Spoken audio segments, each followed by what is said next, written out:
Il-Prim Ministru Robert Abela sostna li dan il-Gvern se jibqa' iwettaq bidliet u riformi kbar fil-pajjiż filwaqt li mhux se jħalli lill-oppożizzjoni ta' pajjiżna tmexxi bil-politika kapriċjuża tagħha għad-detriment ta' pajjiżna.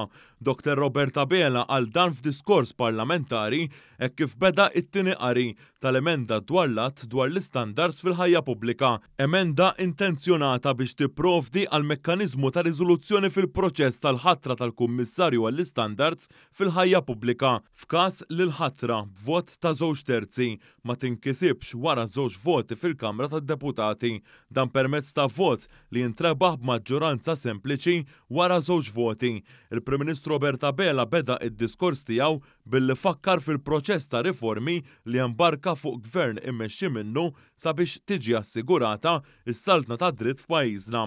Fost oħrajn il-Prim Ministru fakkar fil-bidla fil-proċess ta' ħatra tal-President tar-Repubblika, tal-Prim Imħallef u dik tal-Kummissarju tal-Pulizija, bidla li din tal-aħħar l-Oppożizzjoni Nazzjonalista irreżistieta tant li bojkottjat il-proċess ta' grilling tal-Kummissarju prospettiv Angelo Gafa. Kien hawn li l-Prim Ministru irrefera għas-sitwazzjoni preżenti dwar il-proċess tal-għażla ta' kummissarju għall-istandards fil-ħajja pubblika. Brabta mal-introduzzjoni ta' din l-emenda, Dr. Abela sostna anke l-approvazzjoni tal-Kummissjoni Venezia dwar il-kunċett ta' anti-deadlock mechanism ftit ta' snin ilu meta kienu qed jiġu diskussi riformi kbar brabta mas-saltna tad-dritt f'pajjiżna.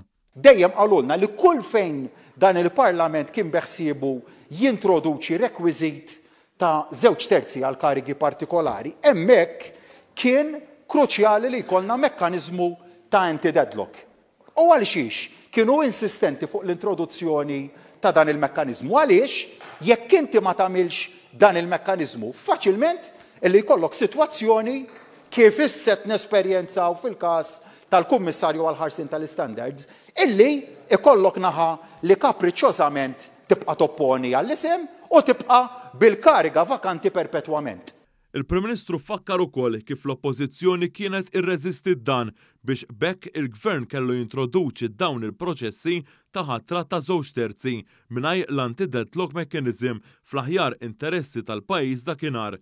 Dwar l-isem prospett tal-Prim Imħallef Emeritu ta' Joseph Azzopardi għal kariga ta' Kummissarju għall-Istandards fil-ħajja pubblika, il-Prim Ministru tenna li l-Oppożizzjoni qatt ma tat raġunijiet għaliex qed topponi din il-ħatra. Jopponu kariga, għadni kif semmejta u nibqa' nsemmija bla ma jagħtu imqar raġuni valida waħda. U diffiċli biex jagħtu raġuni kontra l-eventwali vot tagħhom. Għaliex nfakkar illi il-Prim Imħallef Emeritu kien inħatar imħallef fi żmien Gvern Nazzjonalista. Inħatar imħallef fi żmien illi l-Gvern kien jagħżel direttament il-Prim Ministru l-imħalfin u l-maġistrati mela kien bniedem tal-fiduċja tal-Gvern ta' dakinhar u eventwalment serva fl-ogħla kariga tal-qrati tagħna bħala l-primus inter pares, bħala il-President tal-Qorti u serva f'dik il-kariga b'dekor. Fuq kollox il-Prim Ministru rrimarka kif dan l-anti-deadlock mechanism li qed jipproponi il-Gvern huwa l-istess li propona il-Partit Nazzjonalista fil-manifest elettorali tal-2017. Dil-emenda ikkupjajnija. Ikkupjajnija lock, stock and barrel mill-manifest elettorali tal-Partit Nazzjonalista tal-2017.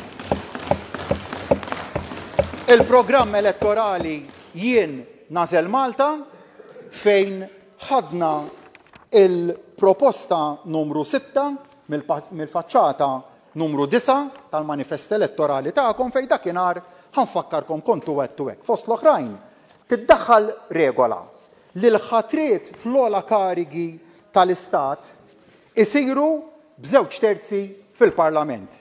Sabiex ma niġux f'pożizzjoni li dawn il-karigi jibqgħu vojta għax ma jkunx intlaħaq vot ta' 2/3 fil-Parlament wara darbtejn, it-tielet vot ikun b'maġġoranza sempliċi sabiex il-ħatra tkun tista' ssir. Sur President, ħanqiegħed l-estratt mill-manifest elettorali tal-Partit Nazzjonalista fuq il-mejda tal-Kamra. Il-Prim Ministru sostna li l-ispirtu ta' dan il-mekkaniżmu huwa li jintuża biss meta partit politiku bħal Partit Nazzjonalista illum ipoġġi il-politika partiġjana qabel l-aħjar interess tal-pajjiż. Dan aktar u aktar meta il-kap tal-oppożizzjoni ġie imġiel imur lura minn kelmtu favur il-ħatra tal-Prim Imħallef Emeritu Joseph Azzopardi għal din il-kariga minn klikka ta' nies fil-Partit Nazzjonalista.